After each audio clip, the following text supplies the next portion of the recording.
युवा और होनहार मित्रों, मैं आज ऐसे साथियों से बात कर रहा हूँ। बात तो मैं वन साइडेड कर रहा हूँ। मुझे अच्छा लगता कि प्रत्यक्ष आपसे सबसे बातचीत करने का मौका मिलता और आप मेरे सामने होते, अच्छे प्रकार से एक दूसरे को हम समझ पाते।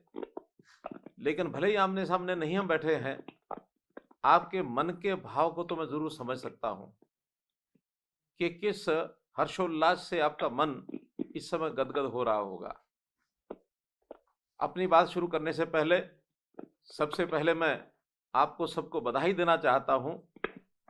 एक बधाई, आपका सरकारी नौकरी में चयन हुआ, आपने अपने अपने विभाग में ज्वाइन किया। साथ ही आज बसंत पंचमी का उत्सव है। इस बसंत पंचमी के त्योहार की भी आपको बहुत बहुत शुभकामनाएं। मेरे युवा मित्रों, आपकी ज्वाइनिंग के समय आज मैं इतना भावुक हूं, इतना खुशी से मेरा मन गदगद है कि मैं आपको जरूर इसकी कहानी सुनाना चाहता हूं थोड़ी।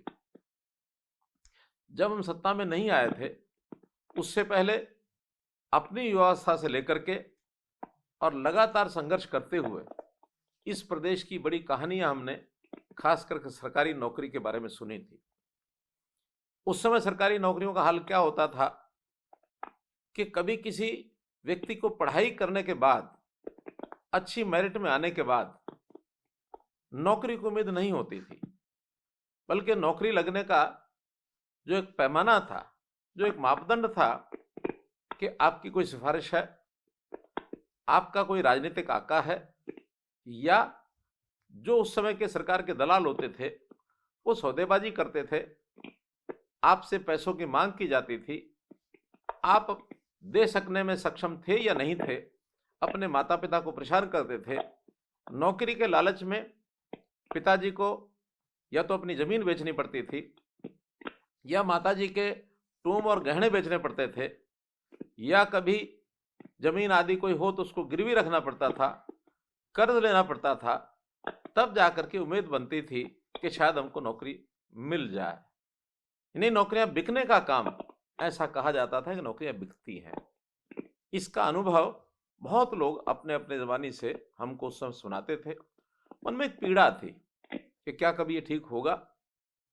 मैं हरियाणा के मतदाताओं का, अपनी पार्टी का धन्यवाद करता हूं कि उन्होंने मुझ जैसे व्यक्ति को ये दायित्व सौंपा कि इन व्यवस्थाओं को ठीक करना है तो आप जाकर के स्टार्ट करिए। 2014 में हमको अवसर मिला। प्रारंभ में ही हमने इस विषय पर संकल्प लिया कि आगे से किसी के साथ अन्याय नहीं होने देंगे, योग्य व्यक्ति के साथ न्याय होगा और न्याय के आधार पर उसको बिना खर्ची बिना पर्ची के नौकरी दी जाएगी। मिशन मेरिट, ये हमने शुरू किया। Merit is our master. इस बात को ध्यान में रख करके हर चीज में योग्यता, इसको कैसे लाया जाए। बहुत विरोध हुआ, बाहर के लोगों ने भी किया, अपने लोगों ने भी किया। कहा कि अगर इस प्रकार से करेंगे तो हमारे अपने लोग कहाँ जाएंगे। मेरा एक ही वाक्य था कि मेरिट पर जो लग करके आएंगे हम उनको अपना बनाएंगे। आखिर अपने कौन है और पराये कौन है, इसका एक मन के अंदर विचार जब आता था तो हमेशा कहता था, आज भी कहता हूं कि मैंने हरियाणा की जनता को अपना परिवार स्वीकार किया है। आज की अगर मैं बात करूं तो 2,85,00,000 लोग, जिनका सत्यापित डाटा हमारे पास है, 71 लाख परिवार, ये सब मेरा परिवार है। हरियाणा वासी सभी मेरे परिवार हैं। हरियाणा एक, हरियाणवी एक, इस बात का नारा लेकर के और हमने चुनाव लड़ा, सफलता पाई, दूसरी बार सफलता पाई। और जो संकल्प लिया था, जिस काम को शुरू किया था, उस समय विश्वास कराने के लायक केवल मेरा संकल्प ही था मेरे साथ कि आप विश्वास करें ना करें, मेरा संकल्प है, मैं आपको विश्वास दिलाता हूं। लेकिन आज जब विश्वास की बात होती है तो प्रत्यक्ष इन 9 साढ़े 9 सालों में 1,20,000 युवाओं को जो हमने नौकरी दिलाई है, इस आधार पर कि बिना किसी खर्ची के, बिना किसी पर्ची के, ये सब उदाहरण हैं कि जिसके कारण से आज सब लोग जो उस समय विरोध करते थे, आज वो कूदते फिर रहे हैं, आज वो गदगद हैं कि हाँ, ये काम हो सकता है, ये काम हुआ है और इसकी सबको खुशी है। पहले किसी एक व्यक्ति को नौकरी मिलती थी, जिनको नहीं मिलती थी सब परेशान होते थे, नाराज होते थे, सब जो है एक प्रकार से यानी सरकारी सिस्टम के प्रति आलोचना करते थे। लेकिन आज नौकरी मिलती है उसको तो संतुष्टि है ही, जिसको नौकरी नहीं मिलती है उसको भी कोई मन में परेशानी नहीं है। हर कोई सोचता है कि जिसको नौकरी मिली है भाई वो बहुत होशियार था, हमारे से पढ़ाई में आगे था, और उसको प्रेरणा मिलती है कि मुझे भी मेहनत करके नौकरी मिल सकती है।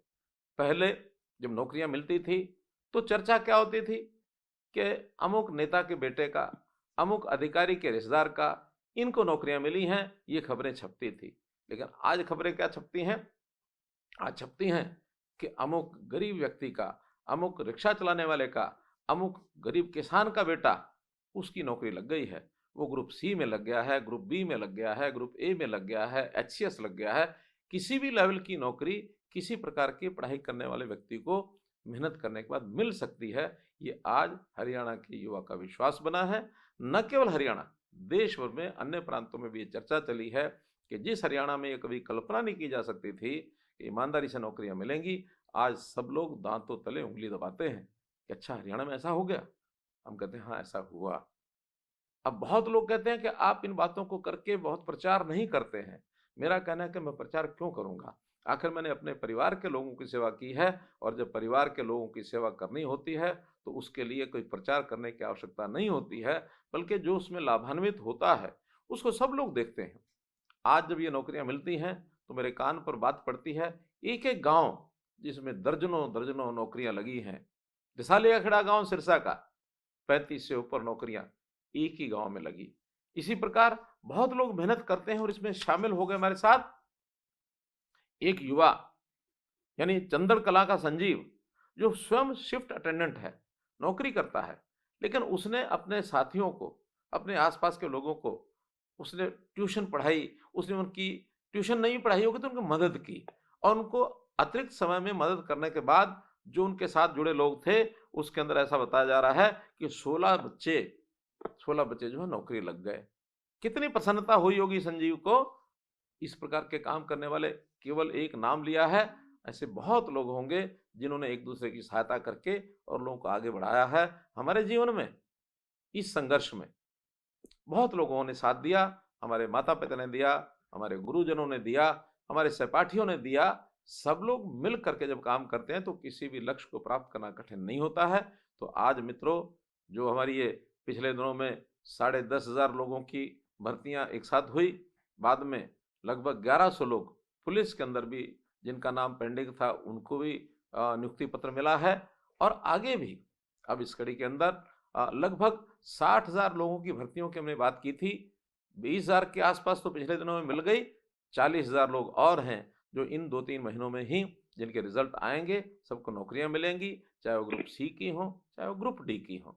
तो आप लोगों ने मेहनत करके नौकरी प्राप्त की। उस समय में अपने माता पिता से, अपने परिवार के लोगों से हम जब ये सब एक प्रकार की मांग करते थे तो उनके ऊपर एक वजन पड़ता था, और उस वजन के कारण से वो दबाव में आते थे, और निश्चित रूप से उसका बाद में एक प्रभाव भी, ऐसे कर्मचारी कुछ ना कुछ गलत प्रैक्टिस करके और माता पिता को पैसा देने के लिए, ऐसा मैं मानता हूँ कि उस अपनी जो आय होती थी, सैलरी, तनख्वाह, उसमें से तो कैसे पूरा कर पाते होंगे। और ज़रूर भ्रष्टाचार का जन्म अगर हुआ तो उन्हीं गलत प्रैक्टिस में से ही शुरू हुआ होगा, और बहुत प्रकार से कठिनाइयों के बाद ये सब होता था। तो समाज में भी एक कोई अच्छा प्रभाव उसका नहीं था। आखिर हमने इस व्यवस्था को शुरू करने के पीछे जो सोच थी, वो सोच एक ही थी कि ये गलत काम करते हैं तो हम किससे करते हैं? अपने ही लोगों से तो करते हैं, अपना ही तो ये परिवार है। हरियाणा, सब लोग अगर मिल करके सोचे तो एक परिवार है, हम हरियाणवी हैं। और हम अपने परिवार के किसी सदस्य के साथ कोई धोखा करते हैं, कोई गलत काम करते हैं, कोई अन्याय करते हैं तो अच्छी बात नहीं है। इसमें से व्यवस्थाएं ठीक करके और हम लोगों ने आगे बढ़ने का काम किया। हमारी सहायता करने के लिए आज भी जो युवा हैं आगे सरकारी नौकरी की तैयारी करते हैं, तो अब कोचिंग सेंटर्स बहुत बन गए हैं जो हमारी योग्यता को आगे बढ़ाने में सहायक होते हैं। कभी कोचिंग सेंटर्स खाली हो गए थे, आज पैर रखने की जगह नहीं मिलती। हमारे जो लाइब्रेरीज़ हैं, चाहे सरकारी हैं अथवा प्राइवेट हैं, वहाँ भी बच्चे तैयारी करने के लिए खूब जाके पढ़ाई करते हैं, मेहनत करते हैं और अपने लक्ष्य की वो प्राप्ति करते हैं। मैं तो जब कभी गांव में जाता था तो गांव में हमारे अपने ही गांव के बच्चे कहते थे कि हमको नौकरी दिलवाओ, हमको नौकरी नहीं मिल रही है। मैं कहता था कि पढ़ाई करो और पढ़ाई करने के साथ आगे आपको बढ़ना चाहिए। संयोग ऐसा हुआ कि जिस मकान में मेरा ऐसा सौभाग्य मुझे कि माता-पिता के साथ जब मैं वहाँ रहता था गाँव के अंदर, तो एक छोटे कमरे में पढ़ाई करता था। उस मकान में आज वो खाली था और उस छोटा जो कमरा था, मैंने देख कर के मुझे मन में भावना आई कि आखिर मेरी पढ़ाई जब इस छोटे से कमरे में हो सकती है, तो इस घर का उपयोग गाँव के बच्चों की पढ़ाई के लिए, उनको मेरिट प्राप्त करने के लिए अगर सहयोगी हो सके, तो मेरा बड़ा सौभाग्य होगा।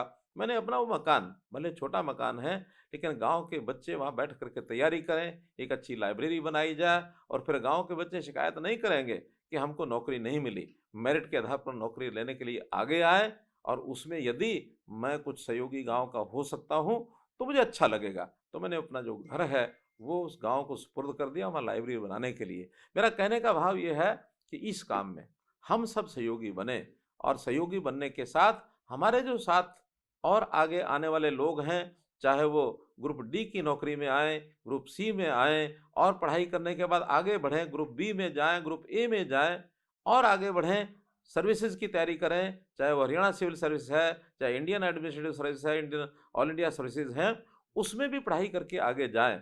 आपको ये तो पता होगा ही, कोई एक समय था, एक बार कहीं नौकरी लग गए, तो आगे बढ़ने के लिए सरकार से एनओसी लेना पड़ता था। हमने कहा नहीं, अगर किसी व्यक्ति को मेहनत करके आगे बढ़ने का अवसर प्राप्त करना है, तो उसको सरकार से परमिशन लेने की आवश्यकता नहीं है। वो अपना काम करे, सरकार को तो केवल अपना जो डिपार्टमेंट है उसको सूचित करना है कि मैं आगे पढ़ाई करके और अपनी अगली सर्विस में जाना चाहता हूँ, इसके ज़्यादा कुछ काम नहीं करना। आखिर हम आपके भविष्य में आगे बढ़ने में बाधा क्यों बने? इस प्रावधान को भी हमने खत्म किया। मित्रों, आपसे अपेक्षा है कि जैसा एक सुशासन का एक अब क्रम चला है देश में कि अच्छा शासन कैसे दिया जाए और सुशासन देने में हम तो केवल सोच सकते हैं, नीति बना सकते हैं। आखिर तो जनता के साथ संबंध सब कर्मचारियों का आता है, सब अधिकारियों का आता है और अगर हम सब ठान लें कि हम जैसे सुशासन के उस फलस्वरूप हमारी नौकरी बिना पर्ची खर्ची लगी है, तो हमें भी सुशासन के नाते जनता की सेवा करनी है और जनता की सेवा करने के नाते से जो गलत प्रथाएं हैं, उन प्रथाओं को समाप्त करना, ये किस प्रकार से हम आगे कर सकते हैं, करना चाहिए। सरकारी नौकरी, ये भी हम जानते हैं कि संख्या में बहुत कम होती है। आखिर तो रोजगार प्राप्त करने के लिए अन्य अवसर, उसमें चाहे प्राइवेट नौकरी मिलती हो, उस ओर आगे बढ़ाने के लिए भी हमको लोगों का सहयोग करना चाहिए। यहाँ तक हमने पिछले सालों में देखा कि लोग विदेश जाना चाहते हैं नौजवान अपनी नौकरी के लिए या काम करने के लिए और फिर कई बार तो जालसाजों के चक्कर में फंस जाते हैं और वो कबूतरबाजी जालसाज लाखों रुपया उन परिवारों से ऐंठ लेते हैं और उसके बाद विदेश भेजते हैं। बाद में वो बच्चे ऐसे फंसते हैं कि उनको पता ही नहीं लगता कैसे फंस गए। इस समस्या को दूर करने के लिए भी हमारा जो विदेश सहयोग विभाग है, उन्होंने व्यवस्था चलाई और अन्य देशों में भी जाकर के नौकरी करने के लिए एक व्यवस्थाएं बनाई हैं और इसमें भी हम कामयाब हो रहे हैं। हमने जो आउटसोर्सिंग की नौकरियां पहले ठेकेदारों के माध्यम से मिलती थी, उन ठेकेदारों की व्यवस्था समाप्त करके हरियाणा में हरियाणा कौशल रोजगार निगम ऐसी एक व्यवस्था की और ये आउटसोर्सिंग की नौकरियां भी जो हैं उसके माध्यम से देनी शुरू की हैं। मुझे खुशी है कि अभी तक 20,000 जवानों को और हम HKRN के माध्यम से, और वो भी एक मेरिट है, एक सिस्टम है, उसमें हमारी परिवार की आर्थिक स्थिति वो उसको हम थोड़ा प्राथमिकता देते हैं कि कम से कम गरीब परिवार के बच्चे आउटसोर्सिंग के माध्यम से उनको काम दिलाया जाए, तो गरीबी के आधार पर ही उनका चयन करके बाद में पढ़ाई के आधार पर उनकी आयु के हिसाब से ऐसे बच्चों को हम नौकरी और वो जो दिलाते हैं। तो मित्रों, भाइयों बहनों, इन सब व्यवस्थाओं को परिवर्तन करने के लिए हम अपने देश और प्रदेश की जो सेवा करने का काम हमारे जिम्मे है, उस पर आगे बढ़ें और मुझे विश्वास है कि आज हरियाणा दूसरे प्रदेशों में बहुत आगे है और इसको और आगे ले जाने के लिए एक संकल्प करना चाहिए कि जो काम हमारे ज़िम्मे लगा है उसको हम लगन से करेंगे, ईमानदारी से करेंगे, किसी प्रकार की चूक नहीं करेंगे, अपनी जो योग्यता है उस योग्यता के आधार पर हम करेंगे और आवश्यकता पड़ने पर इन कामों के लिए और ट्रेनिंग लेना, हमारा प्रशिक्षण हो, इस प्रशिक्षण को लेकर के भी आगे बढ़ें। पहले से जो कर्मचारी चल रहे हैं, उन कर्मचारियों को भी प्रशिक्षण के नाते से हमने एक नया अभियान चलाया है, वो है कर्मयोगी मिशन। प्रधानमंत्री जी ने आह्वान किया कि सभी अधिकारी कर्मचारियों को कर्मचारी न रखें बल्कि उनको कर्मयोगी बनाएं। योग यानी अपना मन, उसको उसकी सारी शक्तियां संजो करके और प्रदेश और देश की जनता की सेवा में हम लगाएं, ताकि हम किसी प्रकार से कोई कमी ना रहने दें। हाँ, ये अवश्य ध्यान रखना है कि कल्चर, जो काम करने का कल्चर है, पहले के कल्चर में और आज जब आप नए आए हैं, दोनों में एक अंतर मिलेगा। हम बहुत यानी मन में एक संकल्प लेकर के आगे बढ़ेंगे, लेकिन कहीं किसी गलत प्रकार का जो कल्चर हमको कहीं मिलता है काम करने का, उसको ठीक करने का संकल्प लेना है, ना कि उसके अंदर जा कर के स्वयं सहभागी होना है। मुझे एक कहानी बार-बार मैं सुनाता हूँ अपने सभी कर्मचारी भाइयों को, मैं आपको भी सुनाता हूँ। जैसे हम सब हरियाणा के लोग हैं, हम जानते हैं कि किसान जब भैंस पालता है, रखता है, तो किसान यानी भैंस को कभी-कभी अफारा हो जाता है। अर्थात पेट में गैस भरती है तो अफारा होता है और भैंस की जान को भी खतरा हो जाता है। एक किसान की भैंस को अफारा हुआ, वो डॉक्टर के पास गया, जा करके कहने लगा कि भैंस को अफारा है, इसलिए मुझे कोई दवाई दीजिए। डॉक्टर ने एक मोटी गोली दे दी और कहा कि जाओ उसको खिला दो। अब डॉक्टर वहाँ पहुँचते हैं, डॉक्टर के यहाँ से गोली लेकर किसान घर में पहुँचता है और गोली के लिए खिलाने के लिए डॉक्टर से पूछा था कि भी कैसे खिलाऊंगा। डॉक्टर ने उसको तरीका बताया था कि एक नाल ले लेना, चाहे लोहे की हो बांस की हो, भैंस के मुंह में डालना और ऊपर से गोली डाल करके जोर से फूंक मार देना। अब इसने जा करके नाल भैंस के मुंह में रखी, ऊपर से गोली डाली और दूसरी साइड से जोर से फूंक मारने लगा। किसान पहले फूंक मारता, इससे पहले ही भैंस ने उल्टा फूंक मार दी। जो गोली भैंस के पेट में जानी चाहिए थी, वो किसान के पेट में चली गई। यानी भैंस तो ठीक नहीं हुई, लेकिन वो दवाई के कारण से उस किसान को दस्त लग गए और फिर भागा फिरता रहा।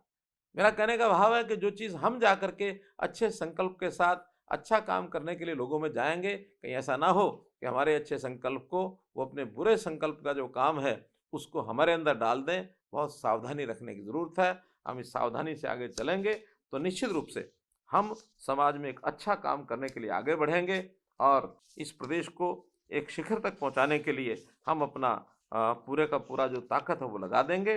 और जो जैसा कहा जाता है कि सतत विकास लक्ष्य, जो सस्टेनेबल डेवलपमेंट गोल जिनको कहा जाता है, हरियाणा ने लक्ष्य रखा है कि 2030 तक हम सतत जो विकास लक्ष्य हैं इसको पूरा करेंगे। 2030 में हरियाणा का संकल्प है कि हम एक अच्छे विकसित प्रदेश के नाते आगे बढ़ेंगे। देश के प्रधानमंत्री आज विकसित भारत की बात करते हैं, हम संकल्प लें कि हम विकसित हरियाणा की बात करेंगे। विकसित भारत, विकसित हरियाणा, ये हमारा लक्ष्य होना चाहिए और निश्चित रूप से हम आगे बढ़ करके प्रदेश की सेवा करेंगे। आपका बहुत बहुत धन्यवाद। पुनः आपको बहुत बहुत बधाई।